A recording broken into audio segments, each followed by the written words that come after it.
Olá, bom dia pessoal, tudo bem? Estamos aqui novamente, mais uma manhã, para a nossa leitura comentada hoje do Livro dos Espíritos.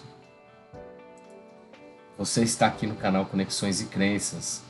Eu sou Marcelo Murim, criador do canal, e nesse canal Conexões e Crenças tem por objetivo compartilhar conhecimento, né? Buscar questões aí relacionadas à espiritualidade, autoconhecimento, física quântica, frequência, falamos de cristianismo, falamos de espiritismo. Então, assim, são temas que abrangem aí esse espectro da espiritualidade, né? Claro que de acordo com aquilo que o meu conhecimento, né? De acordo com aquilo que eu estudo, daquilo que eu estudei, daquilo que eu acredito, mas não só, né? Como eu sempre falo, aqui é um canal aberto, a gente está livre, todo mundo está livre para participar, deixar seus comentários, as suas sugestões. Estamos nesse início do canal, claro que com a minha visão, né? Afinal de contas eu criei um canal, né? Mas enquanto as pessoas vão chegando, vão trazendo outras considerações, outras questões, e a gente vai abrindo espaço aí no canal, tá bom? Então, a gente faz a leitura de 2 livros, né? Às segundas e quartas, às 9 da manhã, a gente faz aqui na Twitch, leitura ao vivo, leitura comentada da Bíblia Peshitta, que é a Bíblia que foi traduzida diretamente do aramaico. E às sextas-feiras, às 9 da manhã, a gente faz a leitura comentada do Livro dos Espíritos, porque entendo que é importante a gente disseminar o Livro dos Espíritos, o conteúdo dele, o entendimento de que é uma obra de base científica.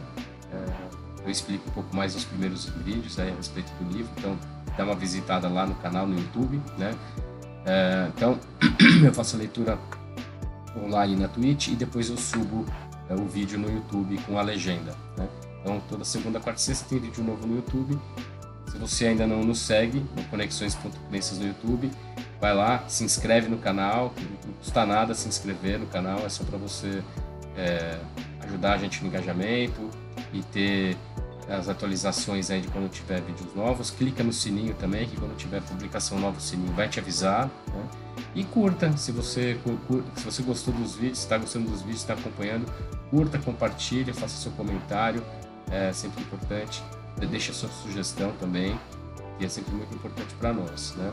Então, desse trabalho aqui já derivamos um grupo de estudo, um grupo de estudo que a gente faz a leitura do livro A Caminho da Luz, do Chico Xavier, né? Psicografado pelo Chico, mas o livro de Emmanuel, que é muito interessante, que fala sobre a história da formação do planeta, né? Então, se você tiver curiosidade, tiver interesse, se juntar ao nosso grupo de estudo, não tem problema pegar pela metade, já o estudo começado, não tem problema nenhum, porque depois a gente pode ir conversando paralelamente, né? Então, deixe seu comentário no direct, que a gente continua em instruções.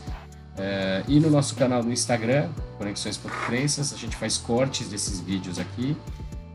E temos também a leitura diária de um salmo. Então, todos os dias pela manhã a gente publica lá a leitura de um salmo. Vamos ler os 150 salmos. Então, vai nos acompanhando. Cada salmo lá tem o seu propósito, né, a sua proposta de cura espiritual, mental, né? Cura da nossa alma. Acompanhe, e além de outras publicações que a gente faz ao longo da semana, tá bom?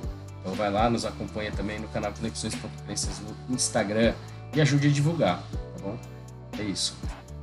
Além disso, também queria falar da Clima Digital. A Clima Digital é nosso parceiro aqui nesse projeto, então responsável pela parte técnica e com um pouco de conteúdo também, no direcionamento dos conteúdos, na criação de alguns conteúdos também, na definição de roteiros, nas edições dos cortes que são publicados no Instagram, então, na criação da nossa landing page, do nosso blog, do nosso site. Então, tudo aquilo que é de questões técnicas aí desse projeto Conexões e Crenças é por conta da Clima Digital. Então, siga a Clima Digital no Instagram, @Clima Digital, ou no site deles, www.climadigital.com.br. Beleza?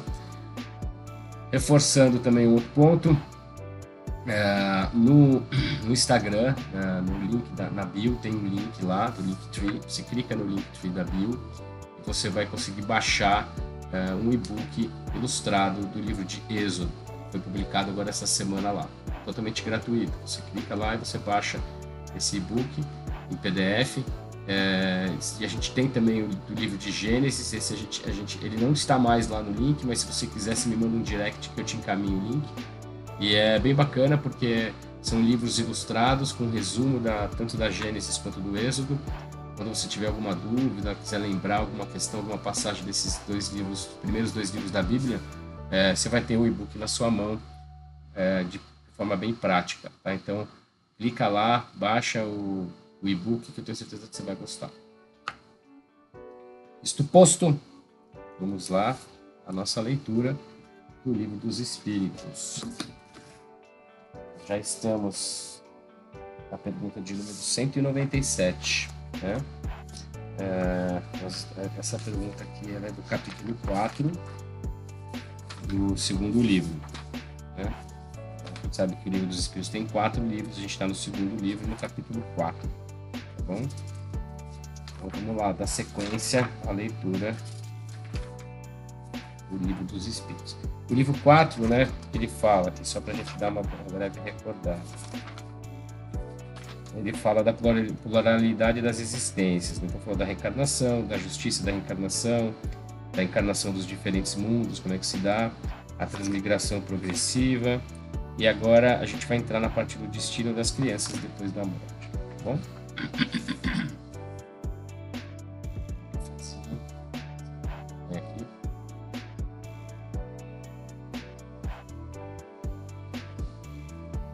Vamos lá. Destino das crianças depois da morte, pergunta 197.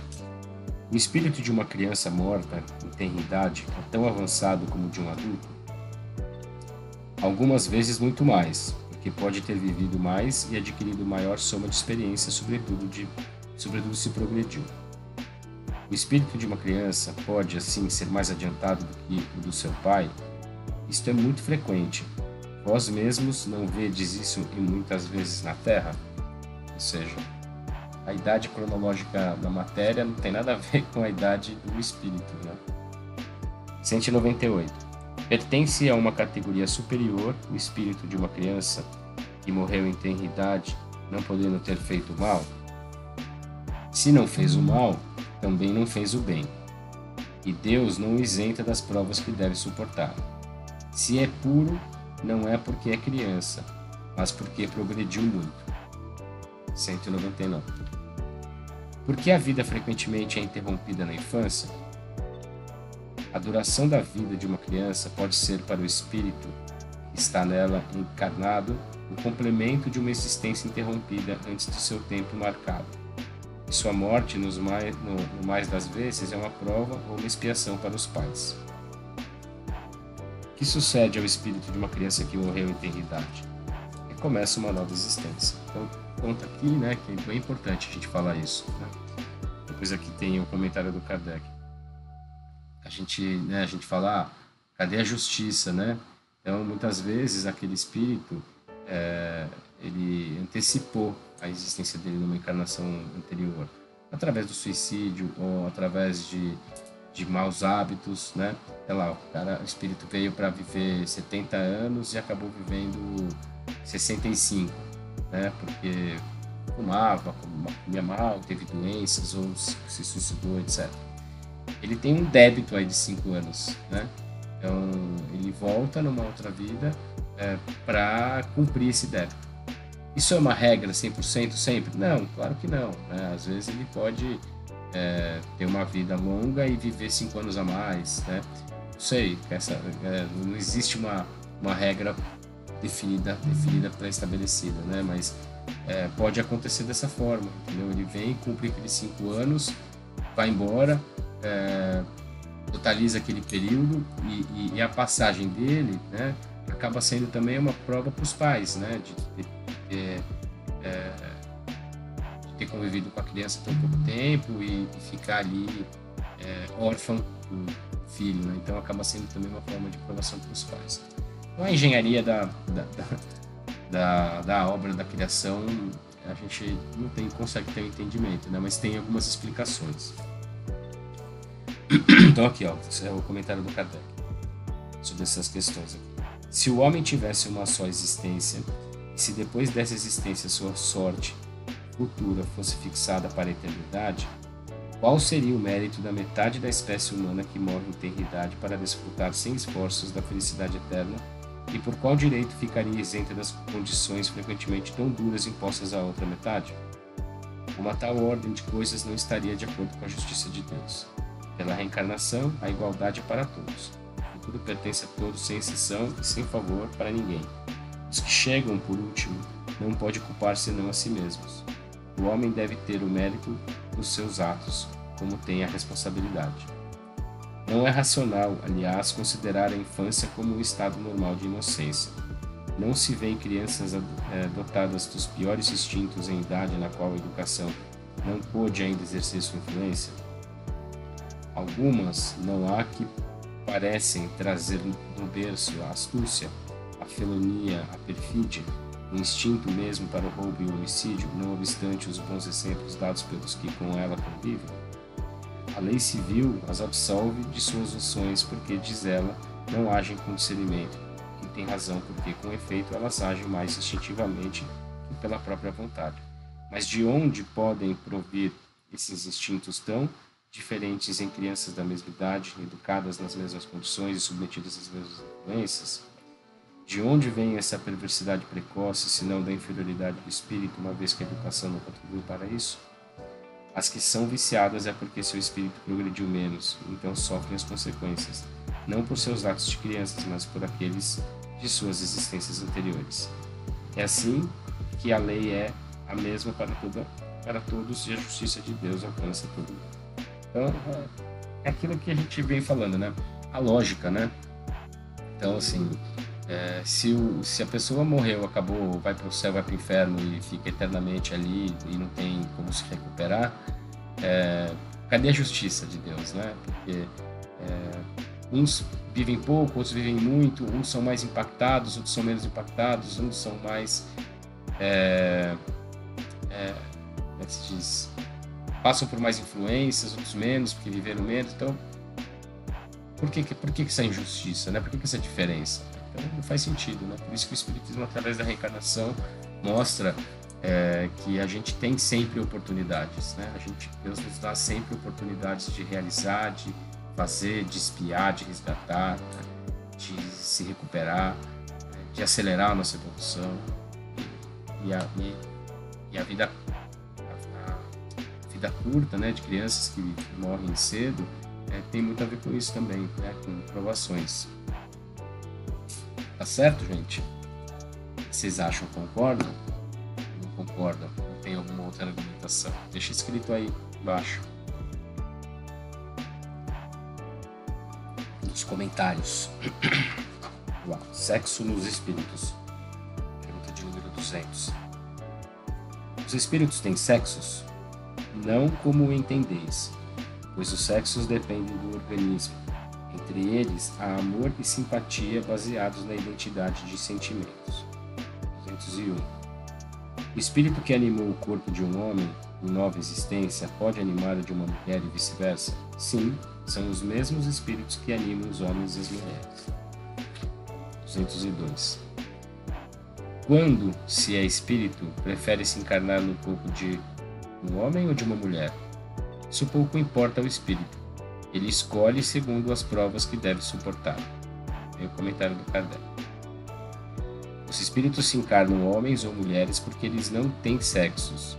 Como devem progredir em tudo, cada sexo, como cada posição social, lhes oferece provas e deveres especiais, além da oportunidade de adquirir experiência. Aquele que fosse sempre homem não saberia senão o que sabem os homens. Então é isso, né?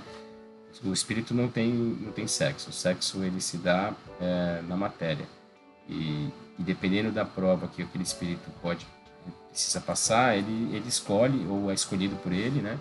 O sexo que ele vai passar. Então, se ele precisa ter a experiência de ser mãe, se ele precisa ter a experiência de ser pai, se ele precisa ter mais força bruta, se ele precisa ser, se ele tem que ter uma característica um pouco mais delicada. Então, depende muito do plano encarnatório dele, né?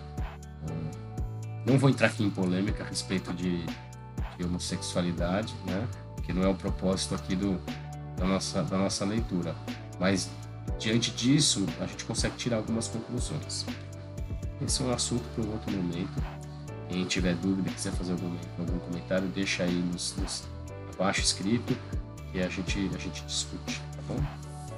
Mas não vou entrar nessa seara aqui não. Vamos lá. Pergunta 203, agora ele fala sobre parentesco e filiação. 203. Os pais transmitem aos filhos uma porção da sua alma ou se limitam a dar-lhes a vida animal, a que uma nova alma mais tarde vem adicionar a vida moral? A vida animal somente porque a alma é indivisível. Um pai estúpido pode ter filhos inteligentes e vice-versa. 204. Uma vez que temos tido várias existências, a parentela remonta além da nossa existência atual? Não pode ser de outra forma. A sucessão das existências corporais estabelece entre os espíritos laços que remontam a existências anteriores. Daí, muitas vezes, decorrem as causas da simpatia entre vós e certos espíritos que vos parecem estranhos. 205. Na opinião de certas pessoas, a doutrina da reencarnação parece destruir os laços de família, fazendo-os remontar às existências anteriores. Resposta. Ela os estende, mas não os destrói. A parentela, estando baseada sobre as afeições anteriores, os laços que unem os membros de uma família são menos precários. Ela aumenta os deveres da fraternidade, visto que entre os vizinhos ou entre os servidores pode-se encontrar um espírito que esteve ligado a vós pelos laços consanguíneos. Ela diminui, entretanto, a importância que alguns dão à sua genealogia, visto que pode ter por pai um espírito pertencente a outra raça e vindo de uma condição diferente? É verdade, mas essa importância se baseia no orgulho. O que a maioria honra em seus ancestrais são os títulos, posição e fortuna.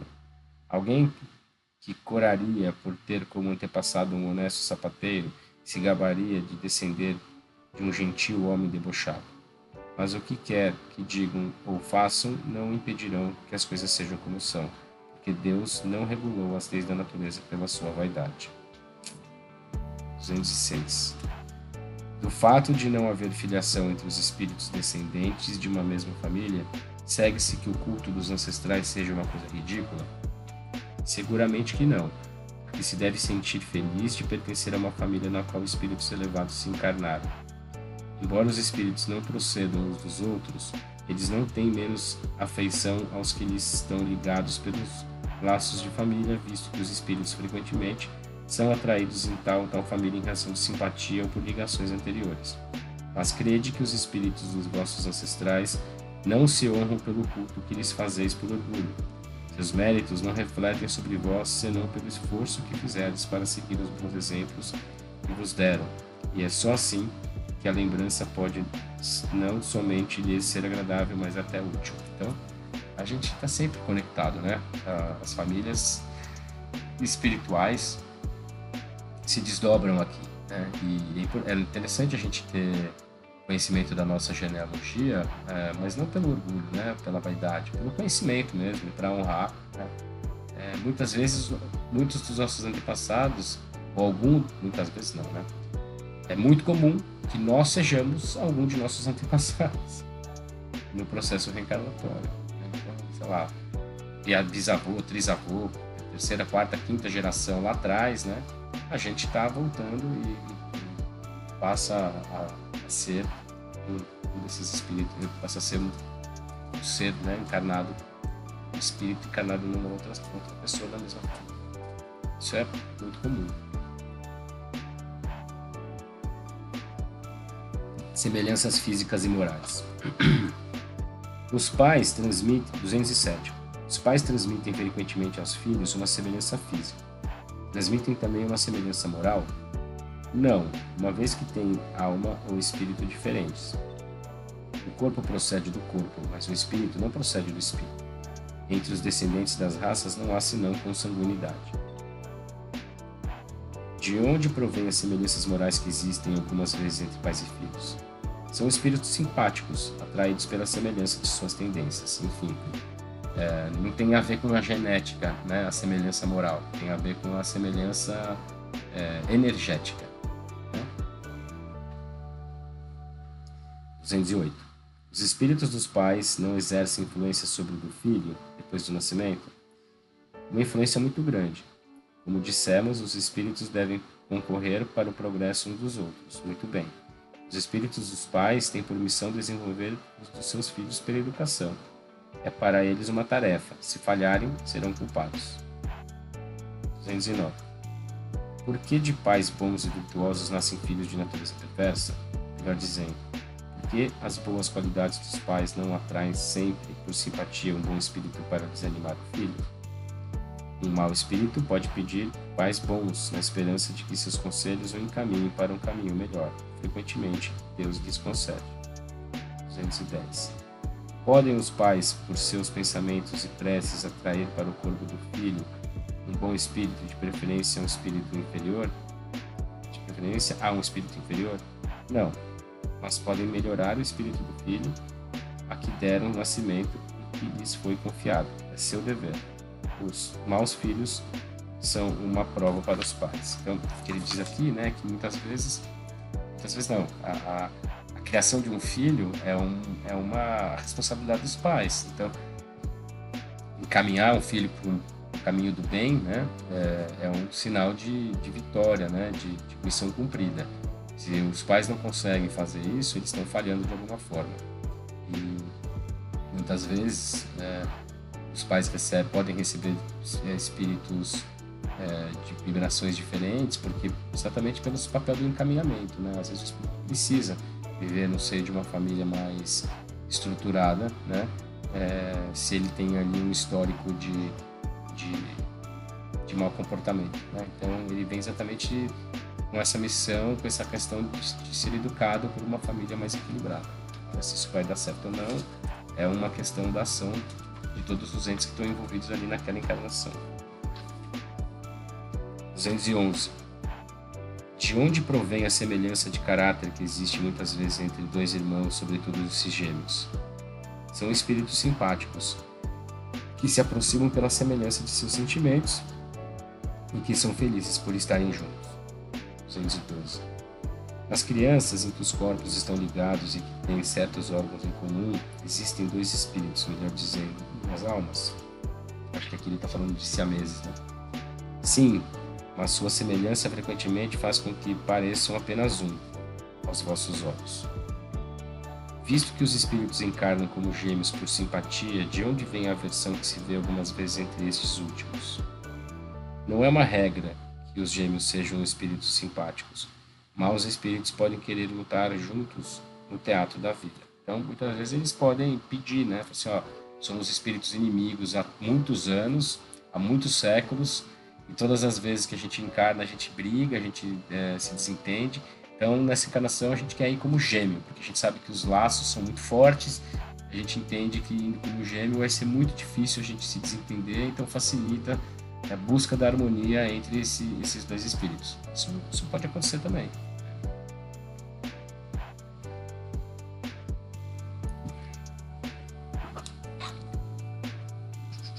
(214) Que pensar das histórias de crianças que se agridem no ventre materno? Lendas, para exemplificar que seu ódio era inveterado, fizeram-no presente antes do nascimento. Geralmente não levais em conta as figuras poéticas. Isso não existe. 215. De onde provém o caráter distintivo que se nota em cada povo? Os espíritos têm também famílias formadas pela semelhança de seus pendores, mais ou menos purificados, segundo sua elevação. Muito bem. Um povo é uma grande família na qual se reúnem os espíritos simpáticos. A tendência que têm os membros dessas famílias a se unirem é a origem da semelhança que existe no caráter distintivo de cada povo. Julgas que os espíritos bons e humanitários procurem um povo duro e grosseiro? Não. Os espíritos simpatizam com as coletividades como simpatizam com os indivíduos. Aí eles estão em seu meio. 216. O homem conserva em suas novas existências os traços do caráter moral de suas existências anteriores? Sim, isso pode acontecer. Mas em se melhorando, ele muda. Sua posição social pode também não ser a mesma. Se de senhor passa a escravo, seus gostos serão diferentes e teria dificuldades em reconhecê-lo. Sendo o mesmo espírito nas diversas encarnações, suas manifestações podem ter, de uma a outra, certas analogias, modificadas, todavia pelos costumes da sua nova posição, até que um aperfeiçoamento notável venha a mudar completamente o seu caráter. De orgulhoso e mau, pode tornar-se humilde e humano, se arrepender. Então, é claro, a gente leva as tendências, né? Isso é muito interessante, isso, né? Tem uma mestra, querida mestra,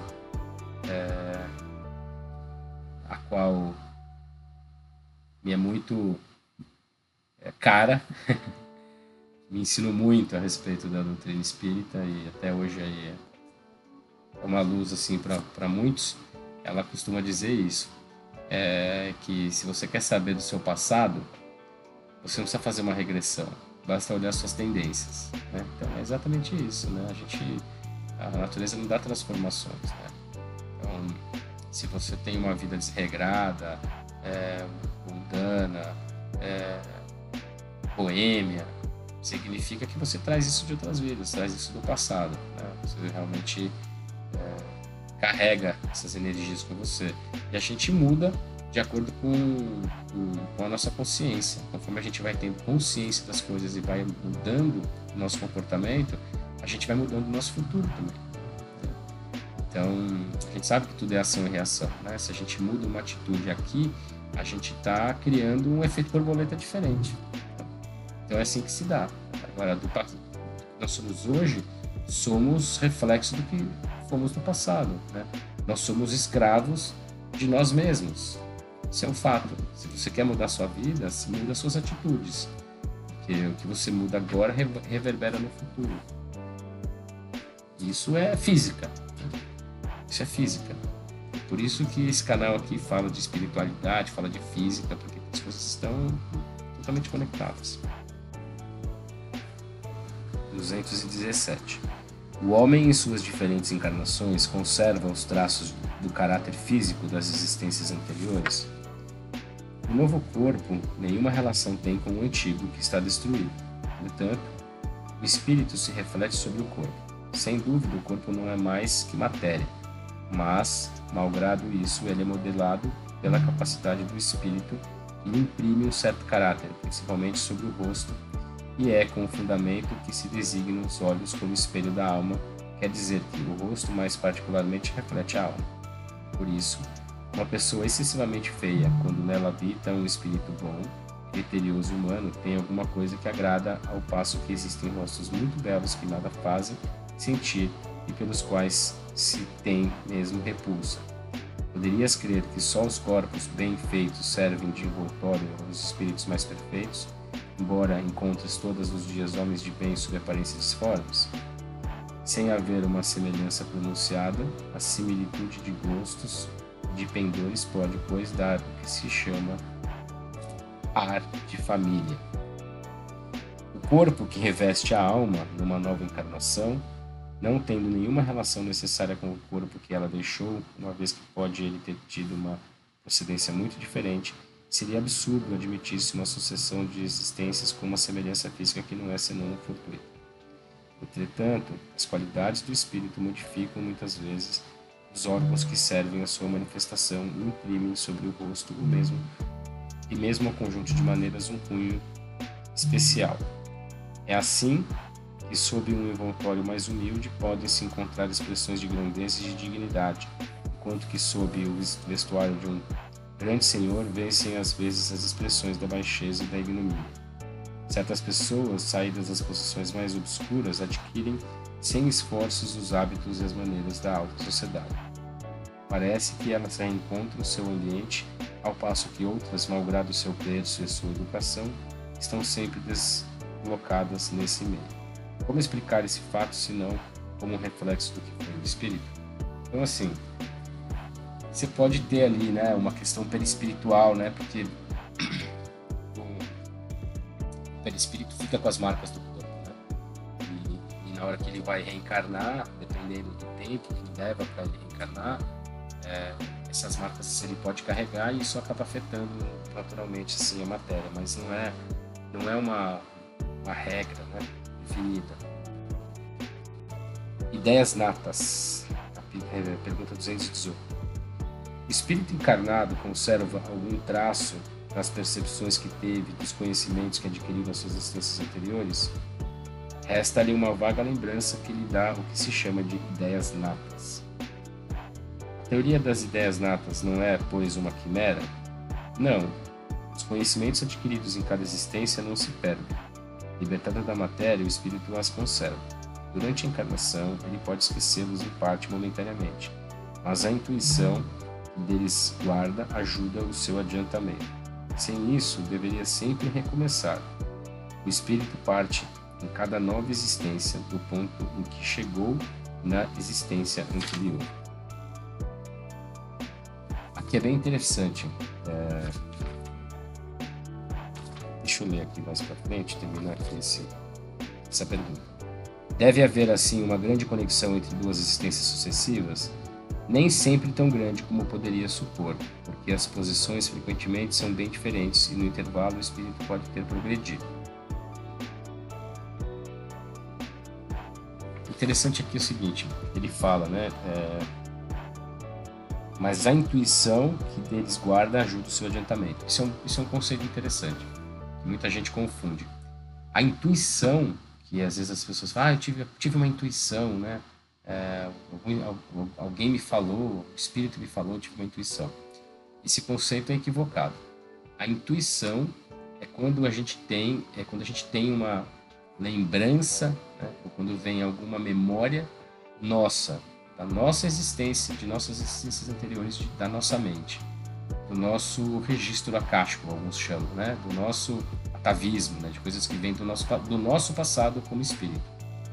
O que a gente percebe de outros espíritos é inspiração, não é intuição. A intuição é própria, é nossa. O que vem de outros espíritos é inspiração. Então, às vezes você fala assim, tive uma intuição, algum espírito falou para mim. Isso não é intuição, isso é inspiração. Intuição é quando você lembra, ou tem um insight, de coisas que você viveu, coisas que estão no seu registro, estão no seu subconsciente.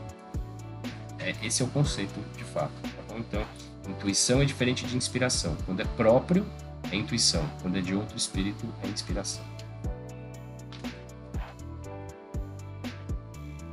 219. Qual é a origem das faculdades extraordinárias de indivíduos que, sem estudo prévio, parecem ter a intuição de certos conhecimentos, como as línguas, o cálculo, etc.? Lembrança do passado, progresso anterior da alma, mas do qual não tem consciência. De onde queres que elas venham? O corpo muda, mas o espírito não muda, embora troque de vestimento. 220. Em mudando de corpo, podem perder-se certas faculdades intelectuais, deixando-se de ter, por exemplo, o gosto pelas artes? Sim, se conspurcou essa inteligência ou se fez dela um mau emprego. Ademais, uma faculdade pode permanecer adormecida durante uma existência, porque o espírito veio para exercitar uma outra e com ela não tem relação. Então, ela fica em estado latente para ressurgir mais tarde. Isso é muito interessante, né? Quando a gente tem, às vezes a gente tem afinidade com alguns assuntos, né?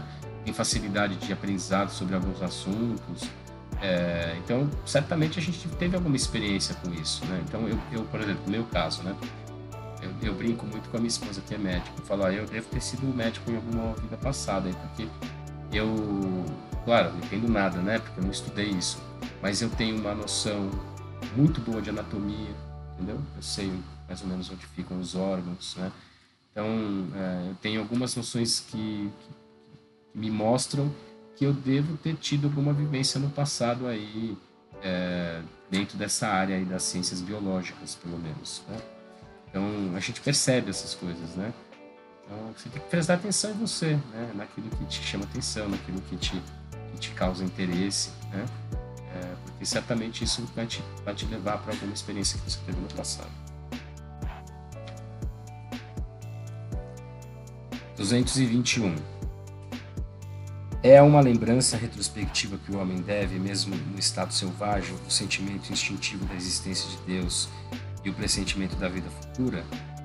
É uma lembrança que ele conserva daquilo que sabia como espírito antes de encarnar, mas o orgulho sufoca muitas vezes esse sentimento. É a essa lembrança que se devem certas crenças relativas à doutrina espírita, que se registram em todos os povos? Essa doutrina é tão antiga quanto o mundo, por isso encontramos-la por toda parte, sendo uma prova de que é verdadeira. O espírito encarnado, conservando a intuição de seu estado como espírito, tem consciência instintiva do mundo invisível. Porém, muitas vezes os preconceitos falseiam essa ideia e a ignorância a mistura com a superstição. Então, o que ele fala aqui que a doutrina espírita ela foi codificada por Kardec lá em meados do século XIX, mas ela sempre existiu, na verdade, né? A manifestação espiritual ela é intrínseca da nossa existência. Ela simplesmente não tinha sido organizada, codificada, né? Então, o homem no seu íntimo, ele percebe isso, ele sabe disso, né? Ele esquece quando ele encarna, mas ele tem esse sentimento dentro dele de que ele faz parte de algo maior, né? Por isso que toda a história da humanidade sempre se procurou por Deus, né? Sempre se procurou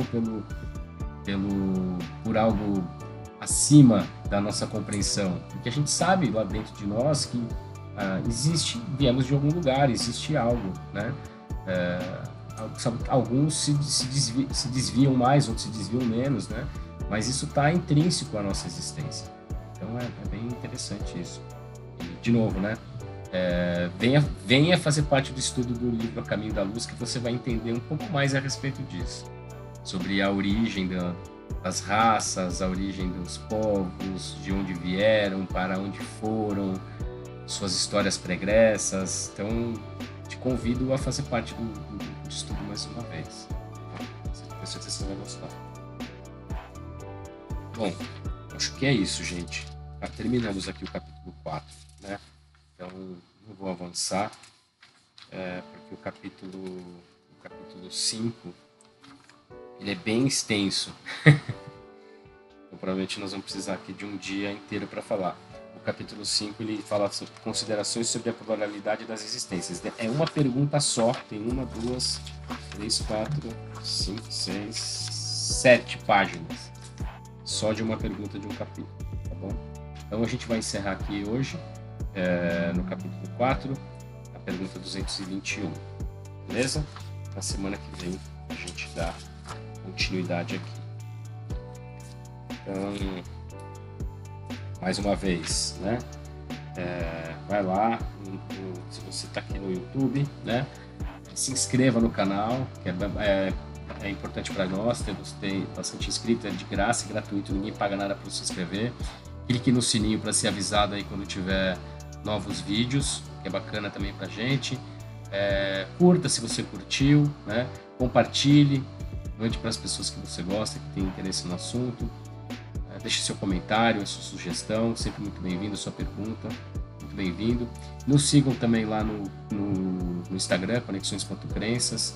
Acompanhe lá a leitura dos Salmos, deixe seu comentário também, curta, compartilhe, enfim, faça parte aí dessa comunidade que com o tempo ela vai se tornando cada vez maior e vai nos ajudando aí nessa busca do autoconhecimento, tá bom?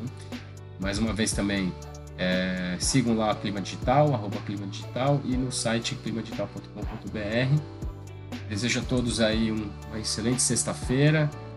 Fiquem em paz, aproveitem o dia, um ótimo final de semana a todos aí com suas famílias. E segunda-feira a gente está de volta novamente juntos aqui. Vamos em frente, um grande abraço, Deus abençoe Valeu!